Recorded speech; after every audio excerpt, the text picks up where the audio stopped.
theme today. Play an active role. Chapali. To the needs of lost world. Last నశించిపోయిన ప్రియమైన దేవుని వారలారా, play and active role to the needs of lost world. నశించిపోతున్న ప్రపంచంలో యవనస్తుల పాత్ర. ఒకసారి మీ దగ్గర అందరి దగ్గర బైబిల్ ఉన్నట్లయితే మత్తయి సువార్త చూడండి 9వ అధ్యాయము 37 నుండి 38 వచనాల్లో చూస్తే, కోత విస్తారమే కానీ పనివారు కొదువుగా ఉన్నారు కనుక తన కోతకు పనివారిని పంపమని కోత యజమానుని వేడుకొనమని శిష్యులతో యేసుక్రీస్తు ప్రభుల వారు చెప్తూ ఉంటూ ఉన్నారు.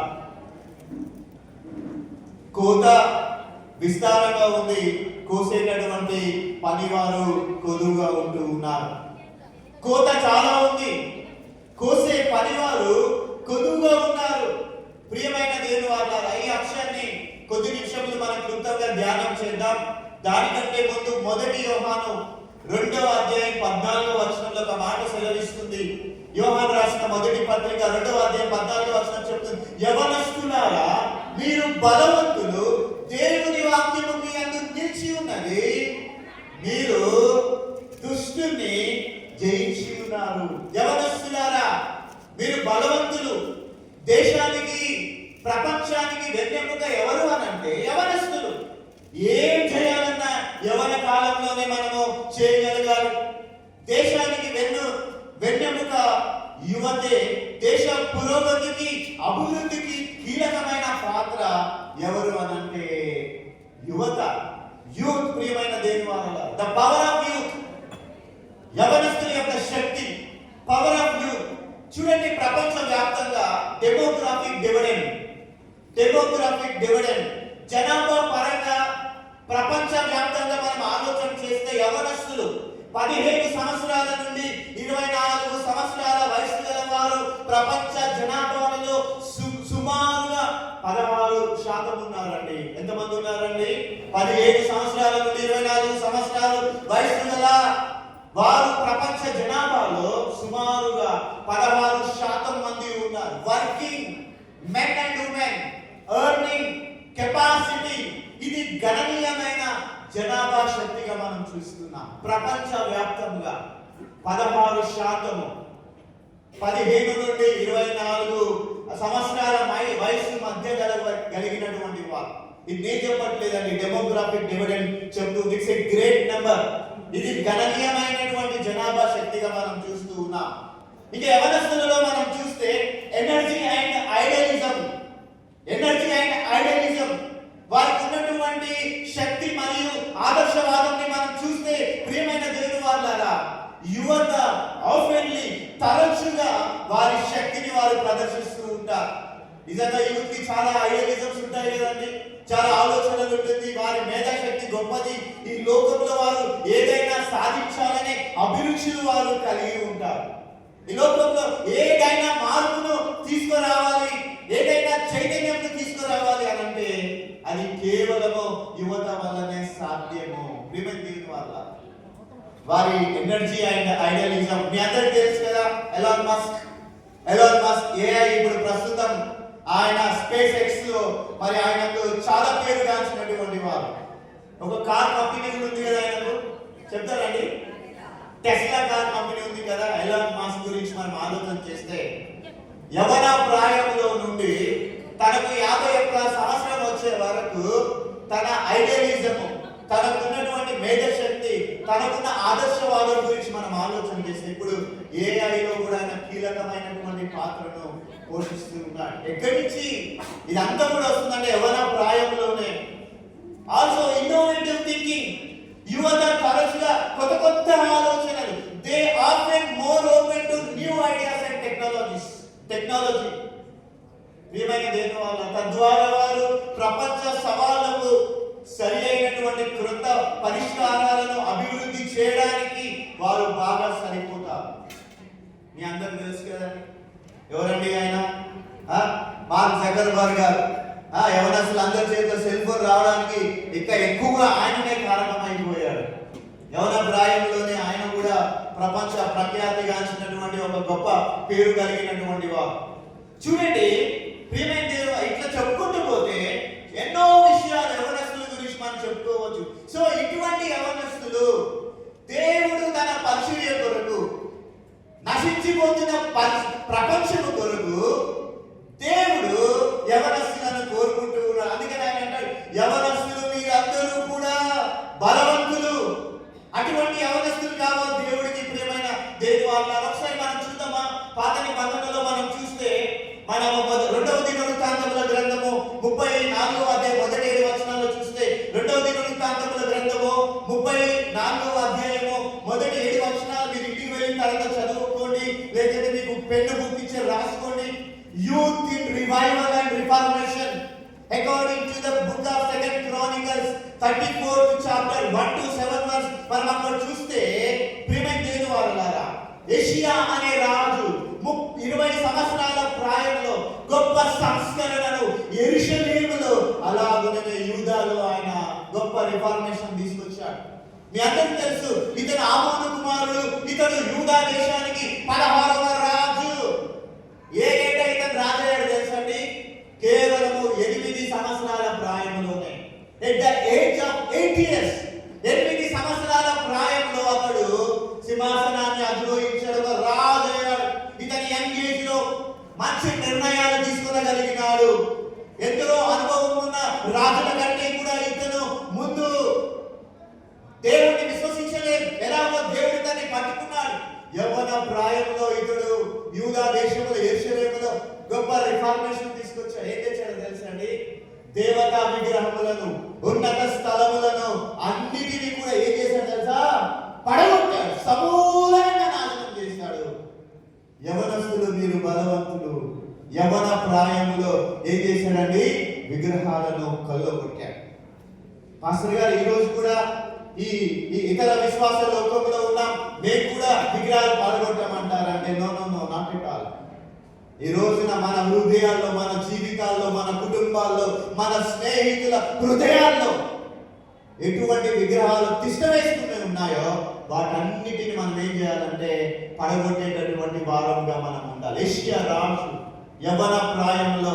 ప్రియమైన దేవుని వాళ్ళారా, ఆ తర్వాత మన అపొస్తలుల కార్యం 2వ అధ్యాయం 17వ వచనంలో చూస్తే, నేను షార్ట్ గా ముందుకు వెళ్ళిపోతున్నానండి. అంత్య దినముల యందు నేను మనుషులందరి మీద నా ఆత్మను కుమ్మరించేదను, మీ కుమారులు మీ కుమార్తెలు ప్రవచించేదరు, మీ యవ్వనులు దర్శనములు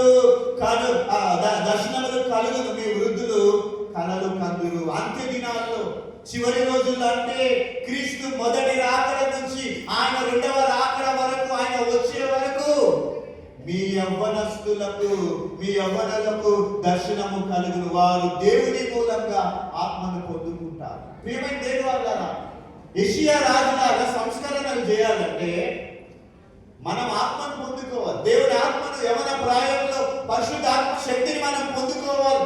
ప్రియ యవనస్తులారా, మనం దేవుని ఆత్మను పొందుకొని సామాజిక అడ్డంకులను విచ్ఛిన్నం చేసి మరి విశ్వాసులందరూ దేవుని సేవించడానికి పరిశుద్ధాత్మ అధికారాన్ని పొందుకొని సంఘ స్థాపనకై మనందరం ప్రయాసపడాలి.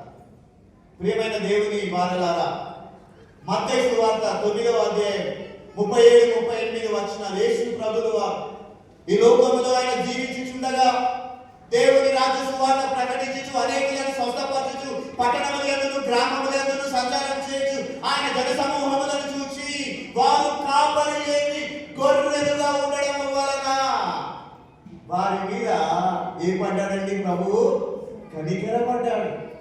కనికరపడి ఏం చెప్తున్నాడు తెలుసా? కోత విస్తారమే కానీ కోసే పనివారు కొదువుగా ఉన్నారు, కోతకు పనివారిని పంపమని కోత యజమానిని వేడుకొనమని తన శిష్యులతో చెప్తున్నారు. ప్రియమైన యవ్వన జనాంగం, వాక్యం వింటున్నారు మీరు. ఈ దినాన నిజంగా పనివారుగా ఉండాలని దేవుడు మిమ్మల్ని అందరినీ ఇష్టపడుతున్నాడు. ఈ రోజున దేవునికి పనివారుగా ఉండాలని దేవుడు ఈ రోజున మనందరినీ ఇష్టపడుతున్నాను. కోత విస్తారంగా ఉంది, ఇంకా సువార్త ప్రకటించబడవలసి ఉన్నది. యేసు నామం ఎరగని వారు, యేసు నామము ప్రకటించబడనటువంటి స్థలాలు ఎన్నో ఉన్నాయి. అటువంటి స్థలాలలో యేసుని గురించి ప్రకటించమని మిక్కిలి ఆశ కలిగి ఉన్నానని పౌలు భక్తుడు మనందరికీ జ్ఞాపకం చేస్తున్నటువంటి మాటలు మనందరికీ విదితమే. నిజంగా మనకి ఆసక్తిని, స్ఫూర్తిని రగిలించాలి ప్రియమైన దేవుని వారలారా. కోత విస్తారంగా ఉంది కానీ ఎవరు తక్కున్నారండి?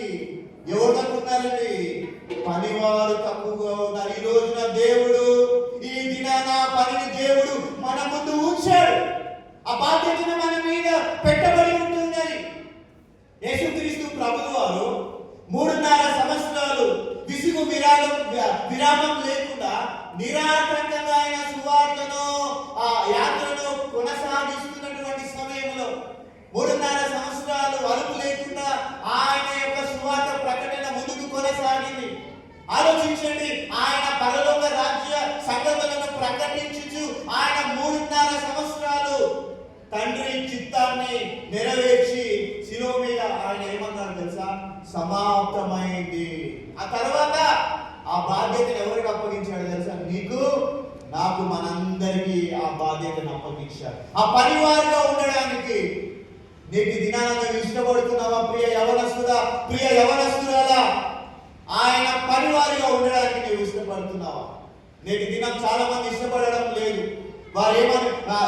వాళ్ళు వీళ్ళు ఏమనుకుంటారో అని చాలా సందిగ్ధంలో ఉంటారు. వారు చాలా మంది ఏమనుకుంటున్నారో తెలుసా? అది నేను చేసే పని కాదు, అది కేవలం పాస్టర్ చేసే పని, సెల్వరాజన్న చేసే పని, లేకపోతే ఉనిగా చేసే పని, శివనన్న చేసే పని, యూత్ డైరెక్టర్ చేసే పని. ప్రియమైన నేను వాళ్ళారా, చాలా మంది అంటారు నా వల్ల కాదు, నాకు సామర్థ్యం లేదు, దేవుడు నాకు అప్పగించలేదు, అది వేరే వాళ్ళు చేయాల్సినటువంటి పని. చాలా సార్లు మనం అందరం తప్పించుకోవడానికి ప్రయత్నం చేస్తాం. ఇది ఆలోచన చేయండి. భూ దిగంతముల వరకు దేవుడు మనలను సాక్షులుగా ఉండమని పిలుస్తూ ఉన్నాడు, మనలందరినీ పిలుస్తూ ఉన్నారు. కోత విస్తారంగా ఉంది, కోత చాలా ఉంది. కోసే పనివారు ఏరి, ఆ పనివారు ఎవరని ఆలోచన చేయండి. యెషయా అంటాడు కదా, యెషయా గ్రంథం 6వ అధ్యాయంలో భక్తుడు ఈ రీతిగా దేవుని యొక్క ప్రశ్నకు ఆయన స్పందిస్తూ, చూడండి, ఎవరిని పంపుదుమా, నా నిమిత్తము ఎవరు వెళ్తారు అని దేవుడు అన్నప్పుడు యెషయా అంటున్నాడు, ఇదిగో ప్రభువా నేనున్నాను, నన్ను పంపమని అంటూ ఉన్నాను. స్పందన వినండి. ఇక్కడ దేవుడు అడుగుతున్నారు, ఎవరు వెళ్తారు నా నిమిత్తం అంటే ఇమీడియట్ గా యెషయా అంటున్నాను, నేనున్నాను, నన్ను పంపు. ఈ రోజున ఉన్ని గారు చాలా మంది వాక్యాలు అందిస్తారు మనకి. వాక్యం విన్న తర్వాత కనీసం కొంతమందికైనా సేవ చేసేటటువంటి వారముగా దేవుడు మనకి అప్పగించినటువంటి పనిని కొంతమందికైనా సువార్తను చేర్చేవారిగా ఉండాలి. కొందరినైనా ఆ సువార్తను వారికి అందించి నశించిపోతున్నటువంటి ప్రపంచానికి మనము సువార్తను అందించేటటువంటి సాధనాలుగా మనం ఉండాలి. ప్రియమైన దేవుని వారలారా, చూడండి, ఒకవేళ దేవుడు పునరుత్థానుడైన తర్వాత శిష్యులకు అప్పగించడ బాధ్యత దేవుడు మనుషులకు కాకుండా దేవదూతలకి ఇచ్చి ఉంటే ఎప్పుడో ఈ లోకమంతా మారిపోయేది. కానీ దేవుడు దేవదూతలకు ఇవ్వలేదు. వాటికంటే మనందరం గొప్పవారము, ధన్యులము. ఆ సువార్త ప్రకటన భారము దేవుడు మనకిచ్చి ఉంటూ మనకు అప్పగించాడు. కోత విస్తారమే పనివారు కొద్దిగా ఉన్నారు. మనం యోహాను సువార్తలో ఒక స్త్రీని చూస్తాము. బావి దగ్గర కూర్చొని ఉన్నది ఒక స్త్రీ. బావి దగ్గరికి ఒక స్త్రీ వస్తా ఉంటుంది. మధ్యాహ్నం అలసిన వేళ ప్రభు ఎక్కడికి వచ్చాడంటే ఒక బావి దగ్గరికి వచ్చాడు. ప్రభు ఆ బావి దగ్గరికి ఎందుకు వచ్చాడో తెలుసా ప్రియమైన దేవుని వారలారా? అక్కడికి మధ్యాహ్నం వేళ ఒక పాపములో జీవించుచున్నటువంటి, పాపములో బ్రతుకుతున్న, పాపము జీవితంలో నాశనం వైపుకు పరుగులు తీస్తున్నటువంటి ఒక స్త్రీ కొరకు యేసుక్రీస్తు ప్రభువు వారు అలసిపోయి సువార్త ప్రకటన చేసి 12 గంటల సమయంలో సుకార్ అనేటటువంటి బావి దగ్గరకు ఒక స్త్రీని వెతుకుంటూ వచ్చాడు యేసుక్రీస్తు ప్రభువు. ఆమె కొరకు ఎదురు చూస్తున్నారు. నిజంగా దేవుడు నశించిపోతున్న ప్రపంచం కొరకు ఈ రోజున ఆయన ఎదురు చూస్తూ ఉన్నారు. పాపి తన పాపంలో, దుష్టుడు తన దుష్టత్వంలో నశించిపోవడానికి దేవునికి ఇష్టం లేదు. ఏమైంది దేవుని వారలారా? మీ అందరికీ తెలుసా, నీళ్లు చేరుకోవడానికి వచ్చింది యేసు ప్రభువుకి సమరయ స్త్రీకి మధ్య కన్వర్సేషన్ జరిగింది. నేను ఇచ్చే నీళ్లు నువ్వు తాగితే ఎన్నటికీ దప్పిక గుణమని యేసు ప్రభువు వారు చెప్పారు. ఆమె అడుగుతుంది, ఆ నీరు నాకు కావాలి. ఆ తర్వాత యేసు ప్రభుకి సమరయ స్త్రీ మధ్యకి కన్వర్జేషన్ ఏంటో మనకు తెలుసు. ఆమె పాపం ఒప్పుకుంటుంది, సత్యవంతుడైన దేవుడిని అంగీకరిస్తుంది. ఆ తర్వాత ఏం చేస్తుందో తెలుసు, ఆమె సంపూర్తిగా మారుమనసు పశ్చాత్తాపం పొంది ఆమె తన ఊరిలోనికి వెళ్ళి, తన పట్టణంలోనికి వెళ్ళి ఏం చేస్తుందో తెలుసా, తనను గురించి, తన పాపపు జీవితం గురించి, తన పాపపు జీవితాన్ని యేసు ప్రభు ఎలా మార్చాడో, ఎలా పట్టబయలు చేశాడో ఏం చేసిందో తెలుసా అండి, ఊర్లో ఉన్న వాళ్ళందరికీ చెప్పి, రండి నేను మెస్సయాని కనుగొన్నాను, రక్షకుడిని కనుగొన్నానని అందరినీ బావి దగ్గరికి తీసుకొచ్చింది. నశించిపోతున్న ఆత్మల పట్ల ఒక భారాన్ని కలిగి ఉన్నది సమరయ స్త్రీ. ప్రియమైన దేవుని వార్త యేసు ప్రభుల వారి దగ్గరికి తీసుకొని వచ్చిందండి. వాళ్ళందరూ ఎందుకు వచ్చారో తెలుసా, వాళ్ళు యేసు ప్రభువు నమ్మిగా ఈమె చెప్పిన సాక్ష్యమును బట్టి, ఆమె జీవితంలో కలిగిన మార్పును బట్టి ఏం చేసిందండి, తన సాక్ష్యాన్ని వెల్లడి చేసింది. ఓ, ఇంత పాపాత్మురాన్ని మార్చింది ఎవరు అని చెప్పి ఏం జరిగిందో తెలుసా ప్రియమైన దేవుని వారలారా, అందరూ కూడా సుకార్ అనేటటువంటి బావి దగ్గరికి వచ్చారు. ఈ రోజున యవనస్తుడా, నువ్వు డైరెక్ట్ గా వెళ్ళి సువార్త ప్రకటించి ఎవడు విన్నాడు? నీ సాక్ష్యాన్ని ప్రకటన రూపంలో చేయాలి. దేవుడిని ఎలా మార్చాడో, నీ జీవితంలో ఎటువంటి మేలులు, ఎటువంటి అద్భుతాలు చేశాడో మనం కూడా ఆ విధంగా మనము చేసి చూపించవలసినటువంటి వారమై ఉంటున్నాం. ఒకసారి మనం సమరయ స్త్రీని జ్ఞాపకం చేసుకున్నాం. ఈ రోజున చాలా మంది బాప్తిస్మం పొందుకున్నారు, నీటి బాప్తిస్మం పొందారు. అది పొందగానే మీ పనేం అయిపోలేదు. మీ అందరికి ఒక పని ఉంది. ఏంటో తెలుసా, ఆయన బల్లలో చేయి వేసిన వారందరూ ఏం చేయాలండి, ఆయన మరణమును ప్రచురణ చేయవలసినటువంటి వారమై ఉన్నాం. మనమందరం క్రీస్తుని గురించి ప్రకటన చేయాలి. నశించిపోతున్న ఆత్మలకు ఏం చేయాలంటే మనందరం కూడా సువార్తను అందించవలసినటువంటి వారమై ఉంటూ ఉన్నాం. ప్రియమైన దేవుని వారలారా,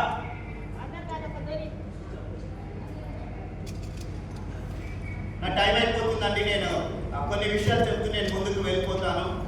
నేను దేవుడి సేవకుని కదా, గంట కొట్టేసి వాక్య చెప్పమంటే 1 అవర్ నేను ఈజీగా తీసుకుంటాను. కానీ ఇక్కడ మనకి సమయం ఇవ్వబడుతూ ఉంటూ ఉన్నది. ఒకసారి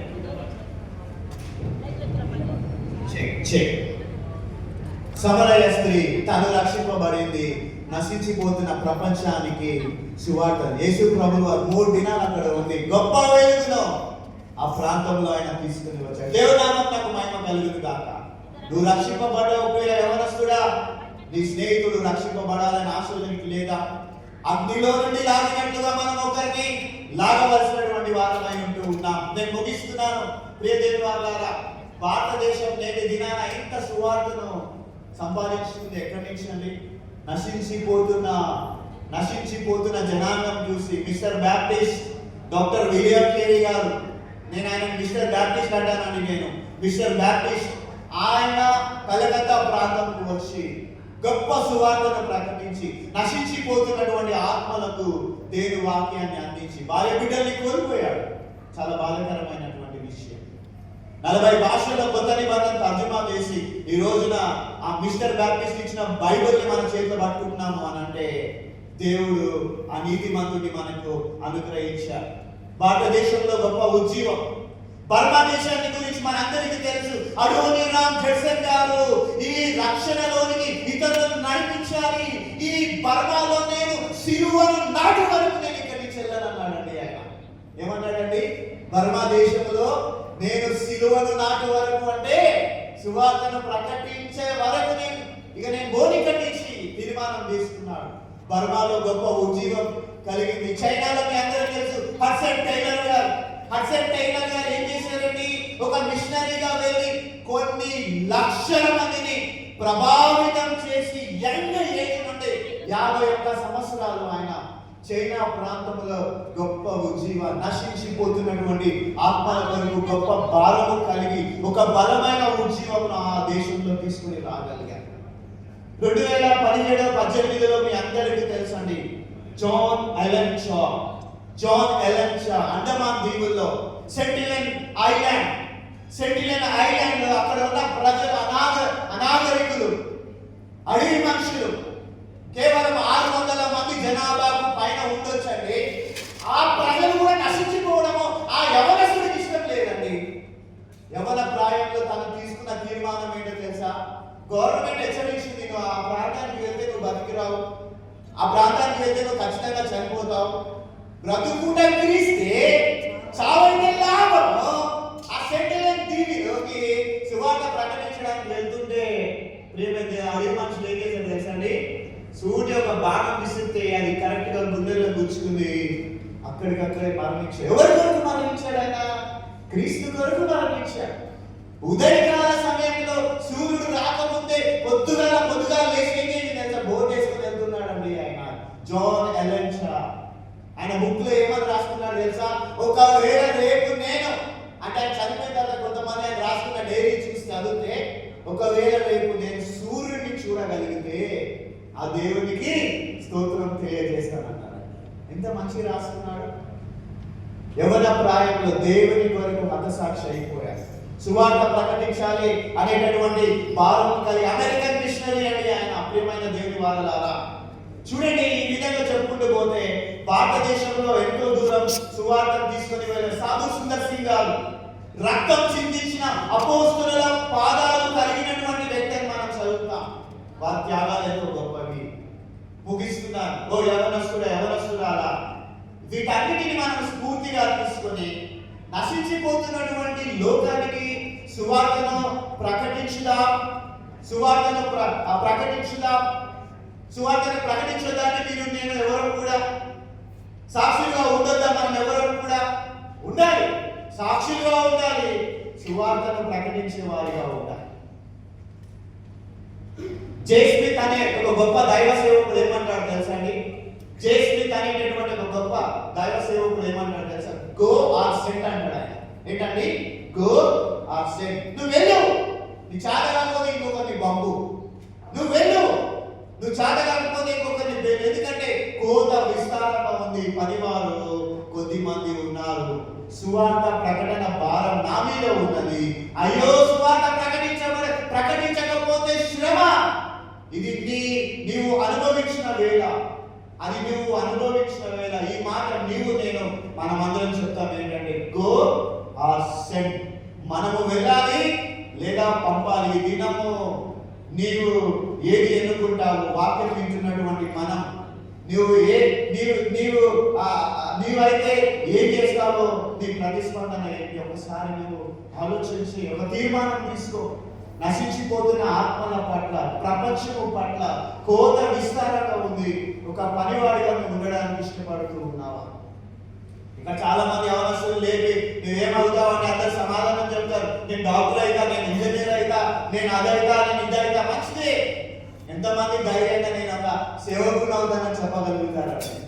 ఎంతమంది నేను ఒక సువార్తికుడు అవుతానని చెప్పగలుగుతారండి? ఎంత మంచి ధన్యత ప్రియమైనటువంటి దేవుని వాళ్ళ. ఎంతో మంది భక్తుల యొక్క ప్రాణ త్యాగాన్ని మనం చూసాం సువార్త ప్రకటన కొరకు. నశించిపోతున్న లోకము కొరకు నీ పాత్ర, నశించిపోతున్న లోకము కొరకు నువ్వు ఎటువంటి తీర్మానం తీసుకుంటావో నిన్ను నీవే ఒకసారి పరిశీలన చేసుకో. దేవుడు మిమ్మల్ని అందరినీ దీవించుగాక. God bless you all. Have a blessed day.